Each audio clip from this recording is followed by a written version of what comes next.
During my radio years, I liked getting out of the studio and meeting with people on their own turf. There is a place about 100 miles outside of Los Angeles in the desert called Giant Rock. For years, it was a gathering point for hundreds of people who attended an annual flying saucer convention. They would show 8mm home movies, display photographs, and speak of their experiences with beings that they described as aliens from other planets. I interviewed a number of people who described their experiences of being on spacecraft from places other than Earth.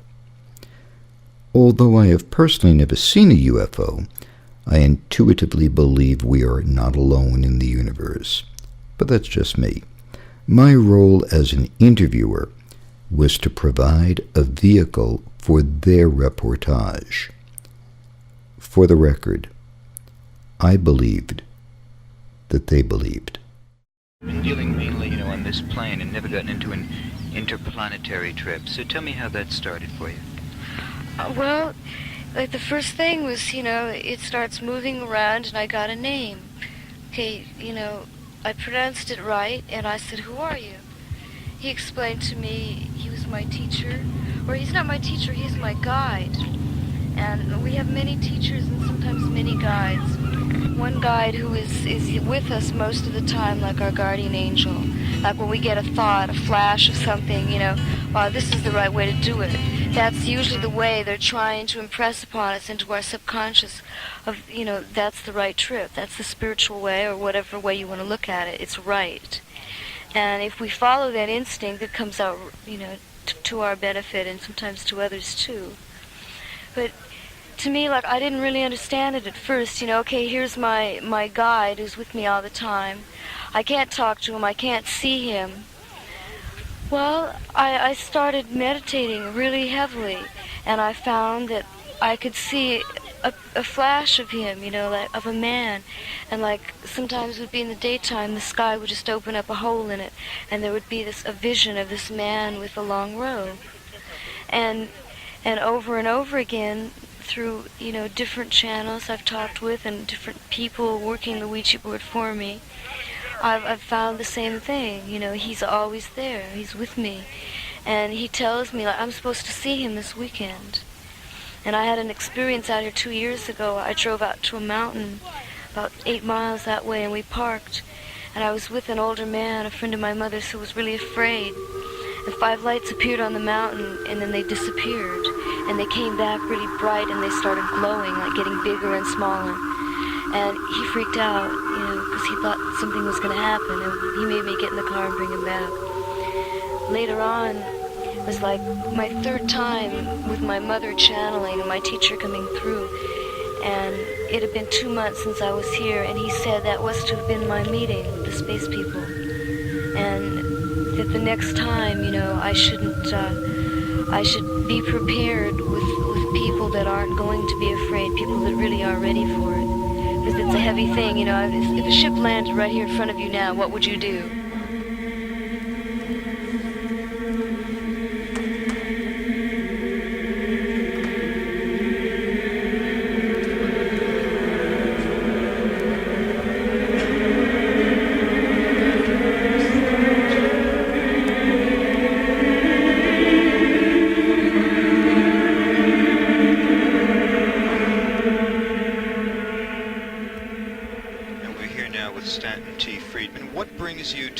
Flying Saucer Convention this year?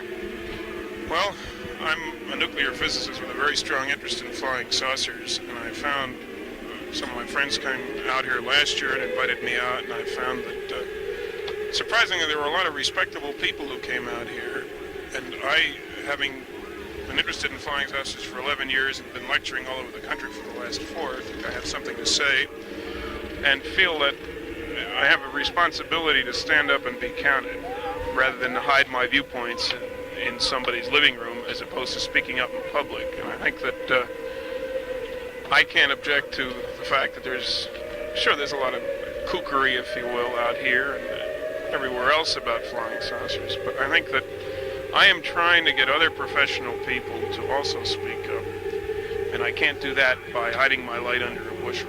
So I spoke up here before last year, I spoke today, I'll probably speak tomorrow, because I think it's part of my duty, if you will, to tell people what I have learned about flying saucers and to kind of put in a word for the fact that there are respectable people investigating.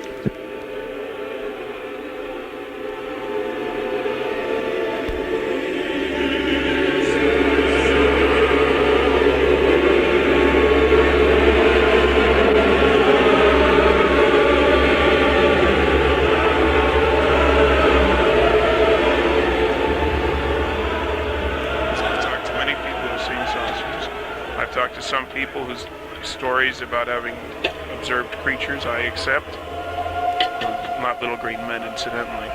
So when you say observed creatures, how might you describe the creatures?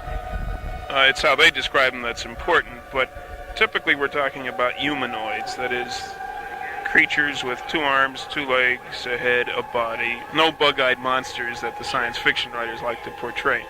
There have been several kinds observed.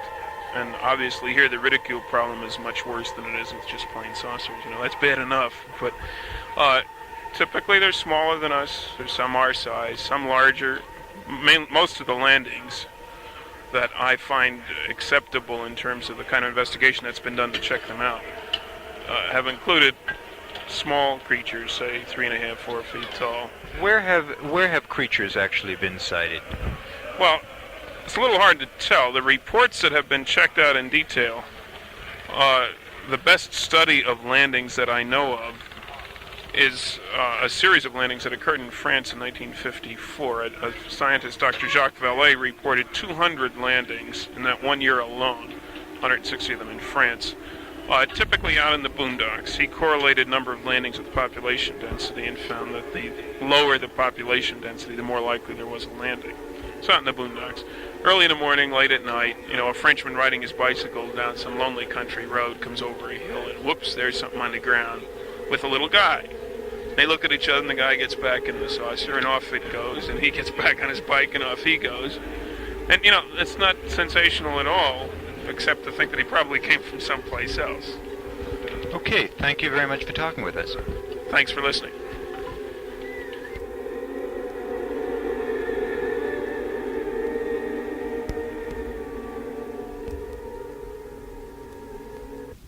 In fact, somebody over there in Czechoslovakia has patented a little plastic pyramid which you can buy in the store, take it home and set it on your bathroom shelf, keep your razor blade in it between shaves, and you can get over 100 shaves with one blade without ever noticing it get dumb.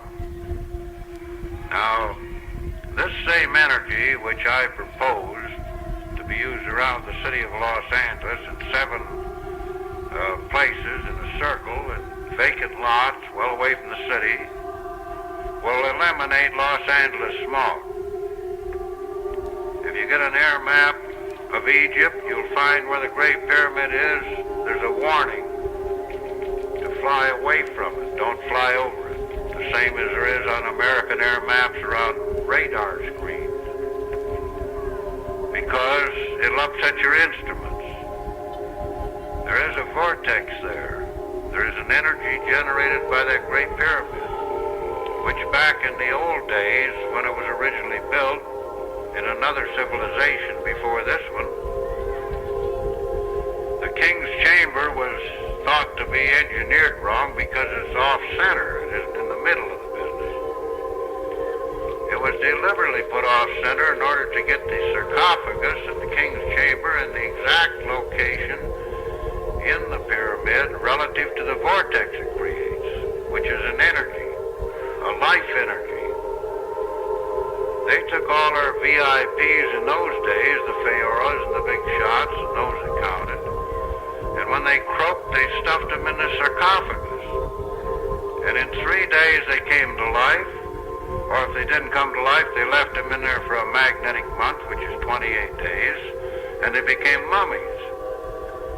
Now, our science has never yet found any chemical compound in a mummy that was used to mummify a body. It was done in these pyramids.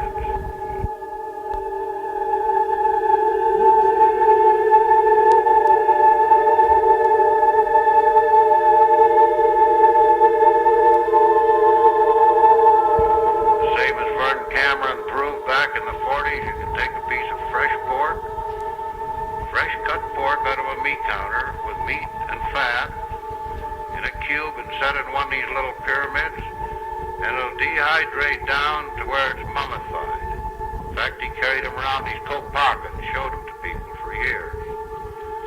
They won't spoil. You can take them out of your pocket, soak them overnight in water, put them into boil, and they'll taste just like fresh pork, and they won't be spoiled. Now, this is a process of preserving foods which should be in use today, rather than sticking them full of all these chemicals they inject into the meat and so forth, because it will preserve food indefinitely. This pyramid force is unknown today as to what makes it work, but it does work. It's the same with a flame. We don't know what a flame is. We know it's a combustion of gases, but we really don't know what the flame is. We really don't know what electricity is. We really don't know what a life force is, and yet we know all these things exist. So in this analysis of Great Pyramid study, which you can do in your own home with cardboard, welding wire, I don't care what you use, as long as it's on a 52-degree plane on all four sides, and it's oriented magnetically, the faces are oriented magnetically north and south on the two sides, which make the other two east and west. Now, you can take a fresh egg and put it in a saucer and put it under the pyramid, and take another fresh egg and put it in a saucer outside of the pyramid. In a week, the one inside the pyramid will be solidified and the other one will still be liquid. So there's some force working there which has to do with matter. It has to do with keeping the molecular structure razor blade sharp on the edges. And all of these things are only just barely being broken into. We don't realize what this energy is. It's the same energy of thought and mind and space travel. It's cosmic force. It's the force that makes you live. All of these efforts to try to bring out something on this subject are met with ridicule by the orthodox and the press.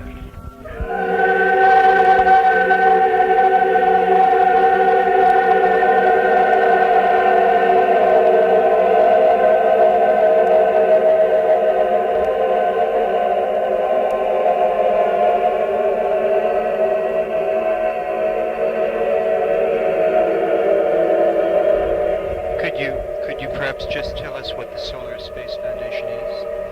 Well, it's sort of indescribable because you can't say it's a religion and you can't say it's this and that. But basically, it's like channeling from people, a certain entity from Saturn.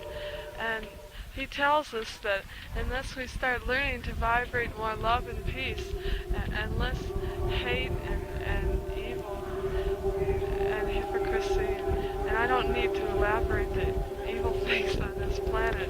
How do we harness the energy from Saturn, though? How do people on this planet do that? Bob goes into a trance state, and he speaks. And this guy from Saturn comes through and speaks. And I was at a channeling last night, and Bob was speaking for a while, you know. I was about half dead. I was falling asleep. But as soon as he started channeling, it was like I got an electric shock. You know, it really was. And I just couldn't move the whole channeling. And his voice changed to this booming voice, you know. It was unearthly.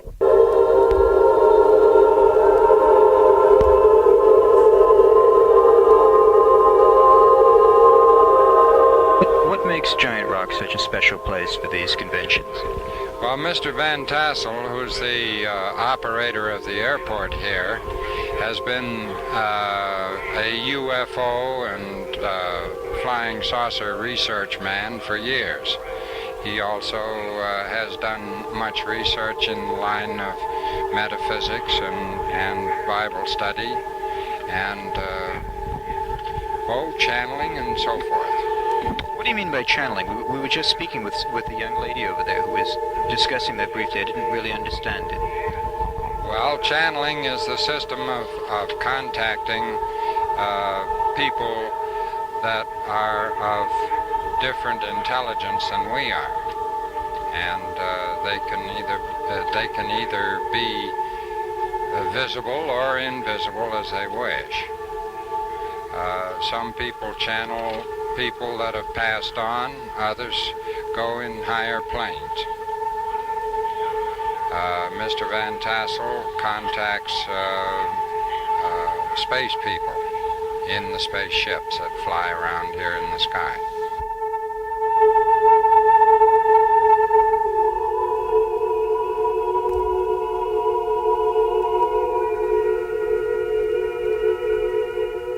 What is that scale model of? We passed that coming up the road. It's a dome-shaped object that greets people when they arrive at Giant Rock. Could you tell us about that?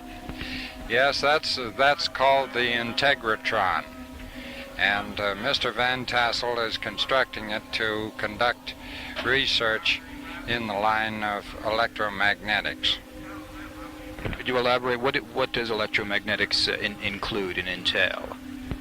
Well, it includes making fields by using generators and coils to make a specific type of electromagnetic field that you want to study.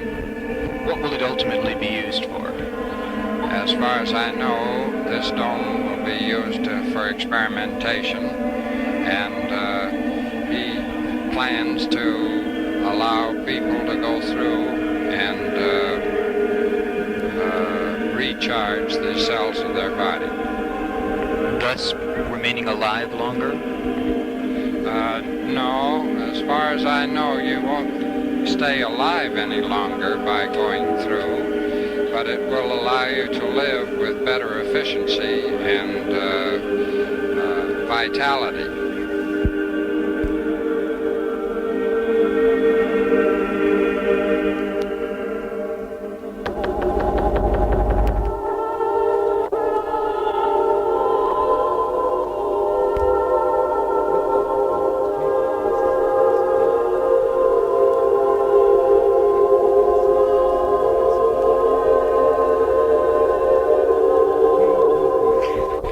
You've long been associated with the phenomena of flying saucers and related subjects.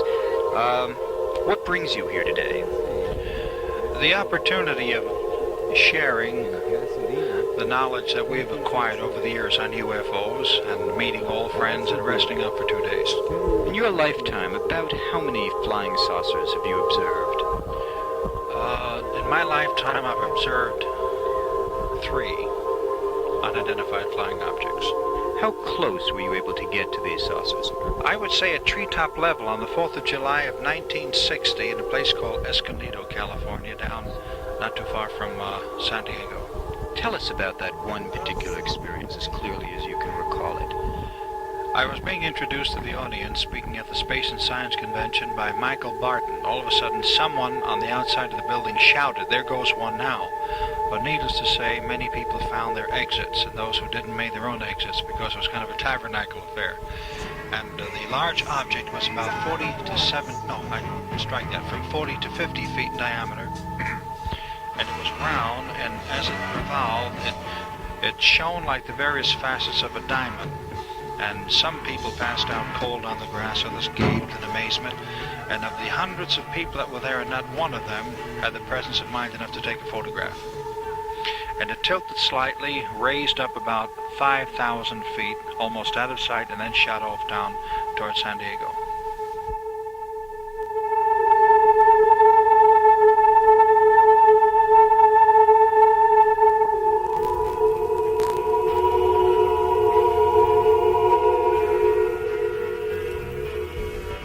Tell us about the other experiences, the other 2. The first experience, I was driving on Highway 301 in Florida, and I saw this bright object, football-shaped, to the left of the highway, and a huge truck behind me slowed down, and both of our cars stopped. His truck stopped, and another truck behind his stopped, and by the time 5 minutes had elapsed, there were about 12 to 15 cars and trucks watching the football-shaped object glowing a bright orange, and then it turned a brilliant red and shot over toward the Atlantic Ocean. Where do you think these spacecraft might have come from? I personally think from our many years of research and investigation, because of the strange aerial behavior and aerodynamics, that they could not very well be manufactured here on this planet, especially in so much as these sightings date back to 4000 BC. Where then might they originate from? I must concur with Professor Herman Oberth, who believes that they could be coming from the outer galaxies, and Dr. von Braun, who believes that they must be manufactured by people of a superior race. Have you spoken to many people here and in your work who have actually had communication with any of the inhabitants of these spacecraft? Yes, one of the most amazing men is Dr. Daniel Fry, the scientist who spoke here this afternoon. He was on board a craft when he was in charge of the White Sands missile program. Is he still around here by any chance? Yes, he is. Do you think you might introduce us? Because I would love to chat with him on tape. Yes, I'd be very happy to.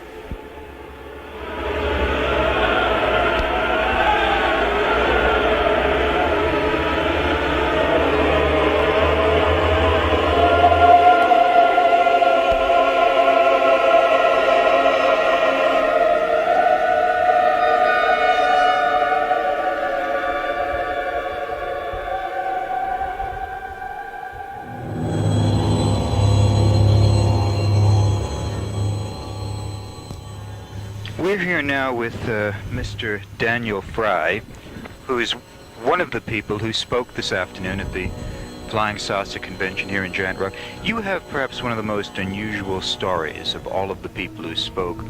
Do you think for our listeners now you might just briefly recapture what you described a few hours ago?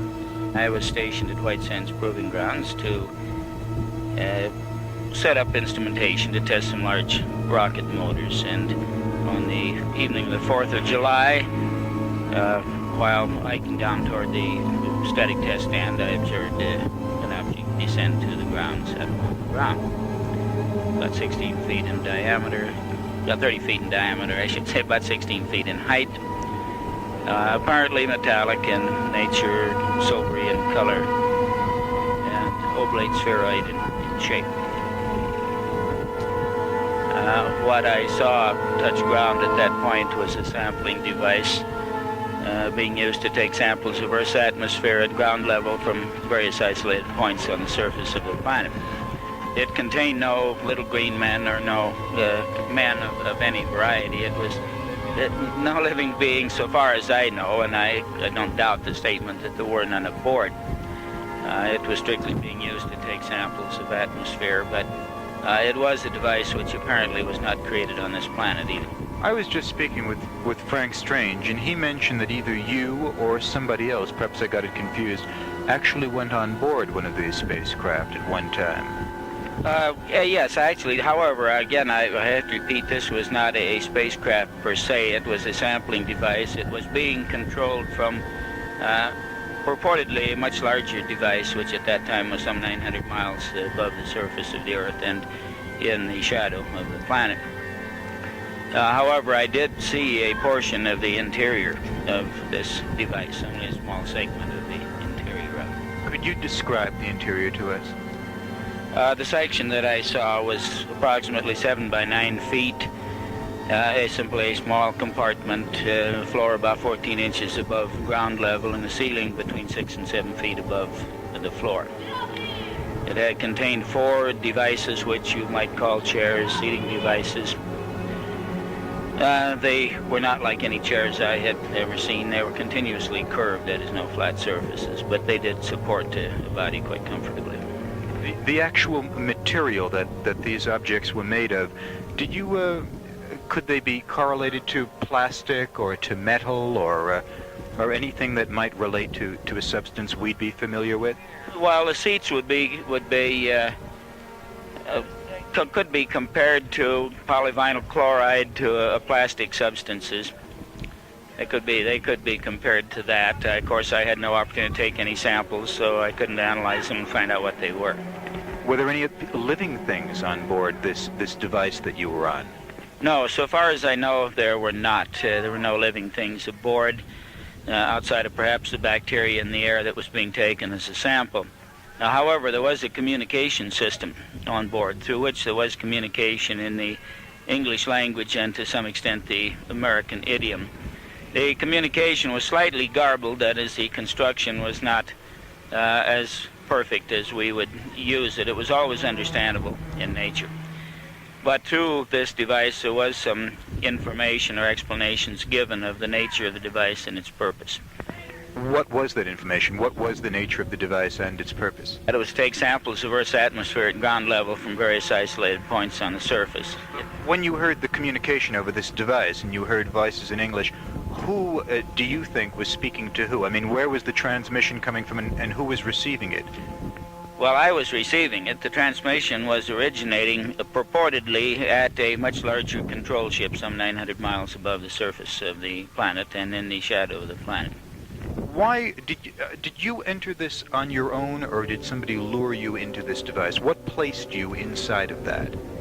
Well, there was neither entrance on my own nor a lure. There was an invitation to test this thing to my own satisfaction, simply because I had expressed considerable skepticism to some of the things that were said about its origin and purpose. Who invited you? Well, the individual with whom I was communicating, since I didn't meet him, it would be difficult to describe. But is this an Earth human being who you were communicating with? It's an Earth human being now. The individual had never set foot on this planet at that time.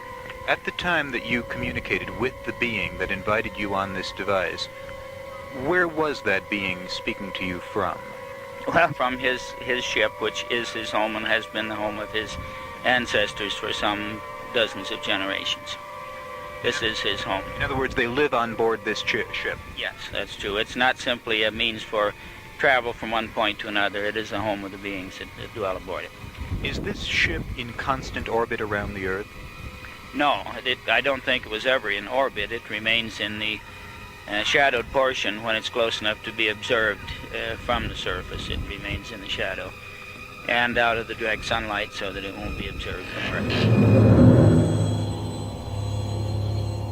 Why were you selected to be on board such a device? Well, I was selected because I happened to be there. I think anyone else who was in the same position would have had the same experience. Have you since, when did that event take place? 1950. Since 1950, have you had any additional communication with those beings? Not with those beings, since there was only one. I have had additional communication with that one being who is now a perfectly normal appearing Earth resident. He has acquired a perfectly normal appearing birth certificate showing that he was born in these here United States. He has acquired a passport which is perfectly valid, since it was made from a birth certificate which, however, perhaps was not quite valid. But he happens to be at this moment in or about the city of Cairo in Egypt. What is his purpose on this planet? His purpose is simply to enable this civilization to continue in existence until such time as it can solve its own problems.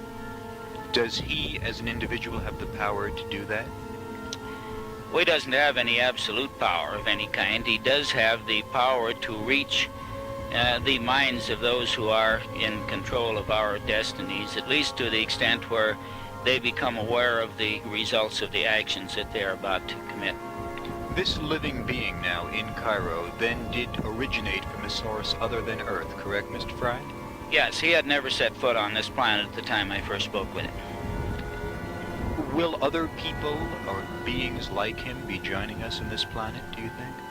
Well, I think it's quite probable. I think it's quite probable that there are at least a few and perhaps many others here now. I can't say this from knowledge because I know of only one, but because I do know of one so completely and so closely, I'm sure that there are probably others too. Does he communicate with people like Richard Nixon and world leaders? I think probably he has. The only evidence I have of that is certain letters that have been written to me, although they don't say anything about such communication. The very fact they were written at all leaves me with the impression that such communication has taken place. Do you know of many people yourself who have been on board of flying saucers or visiting spacecraft? Well, I have met, I think, most of those people who relate having had such experiences. I have no way of analyzing any one of them, of course, but I have taken the trouble to meet all of them and discuss the subject with them. In your opinion, summing up, if there is intelligent life within our galaxy, is that a reason for Earth people to be frightened or delighted upon the fact that we're not alone? Well, it depends on the nature of the individual. I mean, some people can be frightened by almost anything, and especially by the implication that there may be races of beings superior both in technology and intelligence to us. That is frightening to many people. However, I can think of no physical reason for being frightened, and the only reason for rejoicing, perhaps, is the fact that we're still around, whereas if left completely to our own devices, this civilization would have ceased to exist at least 5 years ago. In other words, you think the reason that the planet Earth is still going along as it is due to the fact that, to some degree, we are, as a planet, being controlled by alien planets? Well, not being controlled. Again, we have to draw the line. We are still, as individual beings on this planet, we are still entitled to free will and self-determination, including the right to destroy ourselves if we are determined to do so. The only thing that can be given to us is an insight into the fact that that is actually what we are doing when we take a certain step. If we then persist in doing it anyway, we can still do it. But what we are being given is advice and not orders. That space device that you were on, Mr. Fry, outside of your word, is there any actual proof that it was on this planet and that you indeed were aboard? It is entirely a question of what is meant by proof. I mean, when we speak of proof, we are speaking simply of an amount of evidence sufficient in nature and amount to bring conviction to the mind. Since there are some minds to which no amount of evidence would have any effect, there really can't be said to be absolute proof of anything. I think the best evidence of the fact that it was there is the fact that we are all still in existence.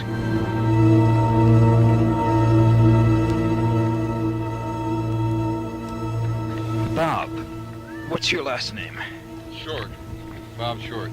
I was speaking to a young lady over at the booth before, and we were discussing transmission. Tell us a bit about first yourself and then the thing you're into. Well, I began these communications with what I called space intelligence or extraterrestrial intelligence about 1952, actually right here at Giant Rock where we are today. I have been told a great deal in these communications which have to do with the trends of the Earth and some of the things that are taking place on the Earth, which goes into, various events and affects all of us here on our planet at our present time. But I had always been interested in the possibilities of space and intelligence reaching us from other planets, even before I was first contacted. I had read some things about it, and when I first came across Adamski's works, I was absolutely incredulous. I just could not believe that somebody actually had made contact. I thought it was science fiction. And when I come to find out that it wasn't science fiction, I'm telling you, I was one really excited individual. When was the first time you communicated with intelligent life off this planet? In 1952. Tell us about the very first experience. Well, it was here at Giant Rock, and I came down here expressly to, I was told actually, in fact, I was let us say, told how to find my way out here because all I knew about was a big rock in the desert near 29 Palms. I filled my car full of gasoline, and I said, well, if they can give me this advice that they want me to go to the big rock if I want to know more about these things or this information, they can just show me how to get there. Well, I found my way out here, actually via Joshua Tree that I know now, and out a dirt road that led right into this Giant Rock area. I thought I was lost. I really did. I actually thought I was, and I thought, well, man, I'm going to really end up, I better wait and sleep, and so forth. And I pulled in here, and I thought it was just some big, bunch of pile of stones in a mountain, and I didn't know where it was at. And I saw a building, but I didn't know what, until the next morning, and I walked in. This lady said, hi, how are you? Would you like a cup of coffee? And I said, yeah. And I noticed the sign on the outside of the building said, come on in, So that's beautiful. So I come to find out that I was talking to Mrs. Van Tassel later, and then another man came in and had a cup of coffee, and he sat down and he was listening to me. And I come to find out I was talking to George Van Tassel, and he was the man that talked to space people underneath the rock. That's all I was told. The space people he spoke to, is it under the rock that we're sitting beneath right now? This huge boulder we're beneath. That's right. That's right. Now, let's preface this by saying one thing, that he received information which is very vital to our people, and he has received scientific information which has been able to prove and put into practice, which is something more than just hearing voices or being directed this way or that way willy-nilly. I went down underneath the rock, and it just so happens that they had a communication, or they were having a meeting that night, and while sitting there meditating in between their breaks, while they were having a transmission to Mr. Van Tassel, the second meeting they had, Mrs. Van Tassel asked me to come down and sit, close to them in the chair, and I said, well, great, and they turned off all the lights at that time. They had this special setup they had. And as I was sitting there, I used to get writing, what they call like automatic writing, which is very hard to explain, but I began vibrating all over. And I used to hit my arm before I would start writing would vibrate, and then would get very almost rigid and would write and so forth. And the same thing began happening all over my body, and I couldn't understand what the heck was happening. I really had never had anything like this ever happen to me before. And that was the last thing I remembered. I was just out like a light. And when I came to, I thought I had fallen asleep because all the lights were on and all these people were looking at me with this weird kind of, like boy that I was, and I thought I'd fallen asleep, and, it was rather embarrassing because I thought, my God, all these people are probably watching me because, that stupid guy is sitting there and he went to sleep with it, And so I started to apologize. And Van Tassel said, sleep my foot. He said, boy, he said, the voice that came out of you, he said, rang, he said, it shook the whole place inside here. He said, this booming voice come out and talked to the people and greeted them and so forth, and, in other words, what happened to you is very similar to like what a medium does when she goes into a seance, not in the same fashion, in that the way they communicate with us, I've come to understand, is entirely different from what mediums do, in that they are using an actual a beam that transmits information like a light beam, or like a modulated light beam, or a laser beam. People have seen these and have even had their cars stop and have felt like they were being observed or watched, and have seen beams of light coming down from seemingly nowhere. Right? These people who communicated with you, where are they from? Who are they? They tell me that they are from the other planets in this system, and that every planet in this system is inhabited to a lesser or greater degree, depending upon its development, depending upon, of course, its conditions. But mainly our communications are through the Solar Presidium solar government on the planet we call Saturn. I work through the auspices and through the, let us say, the permission of the solar government in this system via their subspace radio network in this system. Saturn is the seat of the government in this system. And by the way, I might tell you that recently astronomer scientists just saw a new satellite of Saturn which was not there before. And they can't explain this. It's a very unusual thing. This governmental agency on Saturn, is that like a clearinghouse for other planets in the solar system that go through that planet? Yeah, they have representatives and counselors on the other planets who are on the representative board of the Solar Tribunal and Solar Council on Saturn. Of course, they still deal like our representatives and our House members and our congressional members, who also report back to their own states. Okay?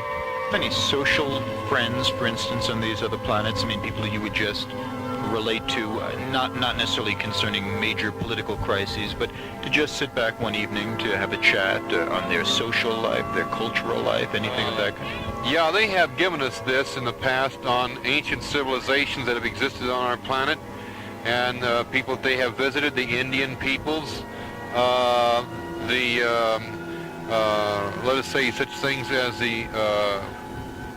some of the animals like the honey deer that's not indigenous to the earth, the honey bee that's not indigenous to the earth, wheat that it isn't indigenous to the earth. Where are those things indigenous to? For instance, the honeybee. They were brought here from other planets originally and cultivated. See, it has to be cultivated here on this planet. It didn't just happen, see? It's just like saying prior to the Cambrian period, nothing was in the seas or in the air or on the planet. In the middle of the Cambrian era, suddenly life appeared full-blown, fully developed in the seas of the earth.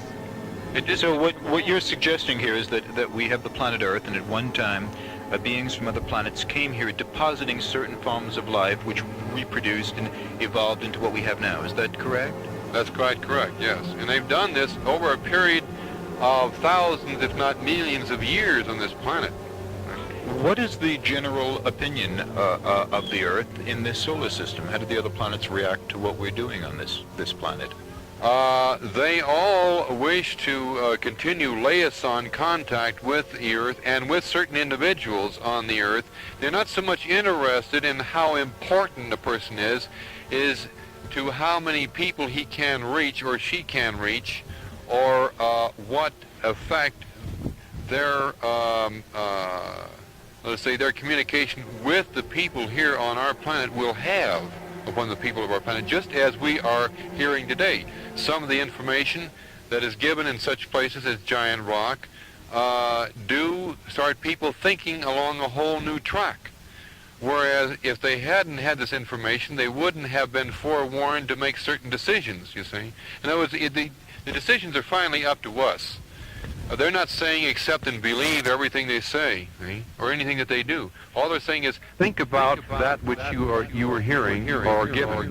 Think about that which you are hearing or given. Think about that which you are hearing or given.